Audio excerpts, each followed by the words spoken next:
আসসালামু আলাইকুম রহমতুল্লাহ। আমি মোহাম্মদ আফজাল হুসাইন। আমি জনস্বাস্থ্য প্রকৌশল অধিদপ্তরের একজন উপসহকারী প্রকৌশলী হিসেবে কর্মরত আছি।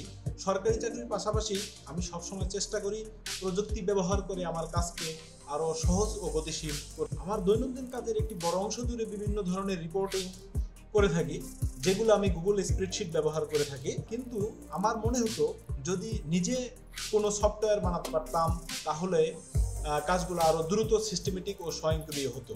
এআই টুল দিয়ে অনেক চেষ্টা করেও সফল হয়নি। তখনই আইসিটি বাংলাদেশ এর ডাটাবেস মডিউল কোর্সের সন্ধান পাই এবং আমার সফটওয়্যার শেখার স্বপ্ন যেন নতুনভাবে জেগে ওঠে। প্রথম দিনেই ভিজুয়াল স্টুডিও ব্যবহার করে আমরা স্টুডেন্ট ম্যানেজমেন্ট সিস্টেম নামের একটি ছোট সফটওয়্যার বানানো শিখেছি। এত সহজ আর দ্রুতভাবে সফটওয়্যার তৈরি করা সম্ভব, এটা আমার কাছে সত্যিই বিস্ময়কর ছিল। আমরা এখন নিজেই ডাটাবেস ডিজাইন করতে পারি। আমি একটি দোকানের ডাটাবেস এর সহায়তায় তৈরি করব।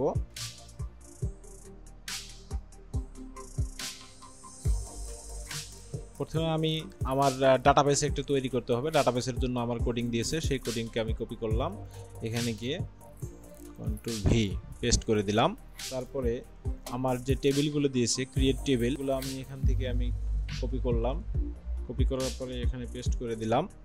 তো একটা দোকানের জন্য প্রথমে যেটা আমার দরকার হয় সেটা হলো প্রোডাক্ট থাকতে হবে। এই প্রোডাক্ট টেবিলে এখানে আমার প্রোডাক্ট আইডি থাকবে, দ্বিতীয় কলমে আমার প্রোডাক্ট নেম থাকবে, প্রাইস, ডেসিমাল, স্টক। তারপর আমি এটাকে এক্সিকিউট করলাম। ওকে, কমপ্লিট। তারপর কাস্টমার টেবিলের জন্য আমি প্রথমেই কাস্টমার আইডি ক্রিয়েট করে নিলাম। তারপরে নেম আসবে, phone number, email, address. Okay, create table order ID, customer ID, তারপরে অর্ডার ডেট, টোটাল অ্যামাউন্ট। এটাকে আমরা এক্সিকিউট করি। ওকে, তারপরে create table order item ID যেটা আছে সেটা ইন্টিজারে রাখলাম। তারপর অর্ডার আইডি যেটা আছে, order ID integer foreign key,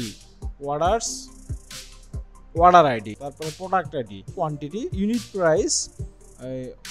order আইটেমটা আমি এক্সিকিউট করলাম। ওকে, তারপর আমার কি আছে, এখানে আমার কোডিং করে দিছে ইনসার্ট, কপি করলাম, পেস্ট করলাম। ইনসার্ট প্রোডাক্ট আইটেমগুলো আমি ইনসার্ট করব। ইনসার্ট ইনটু প্রোডাক্টস, এটাকে ইনসার্ট করি আমি। ওকে, ইনসার্ট। তারপরে কাস্টমার, ইনসার্ট ইনটু কাস্টমার্স। ওকে, ইনসার্ট অর্ডার। ওকে, তারপরে ইনসার্ট অর্ডার আইটেম, এখানে ভ্যালুস, এখান থেকে আমি এক্সিকিউট করি। ওকে, ইনসার্ট করা হলো। এবার আমরা সিলেক্ট করার পরে তারপরে আপডেট করব, ডিলিট করব। সিলেক্টকে আমরা কপি করলাম, এখানে পেস্ট করে দিলাম। Select from customers, select from products পুরাটাই আমি দিচ্ছি। ওকে, এক্সিকিউট করে দিলাম।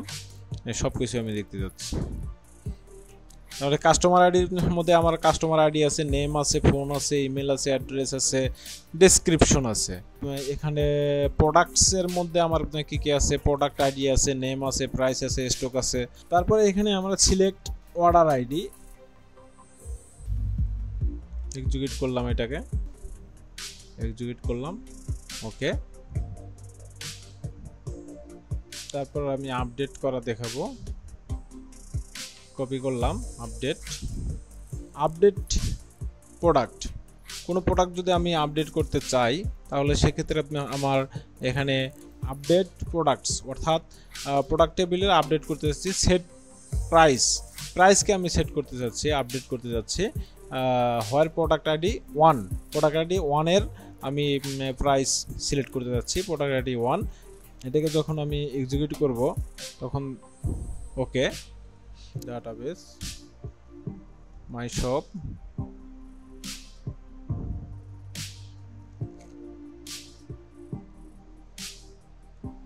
টেবিল,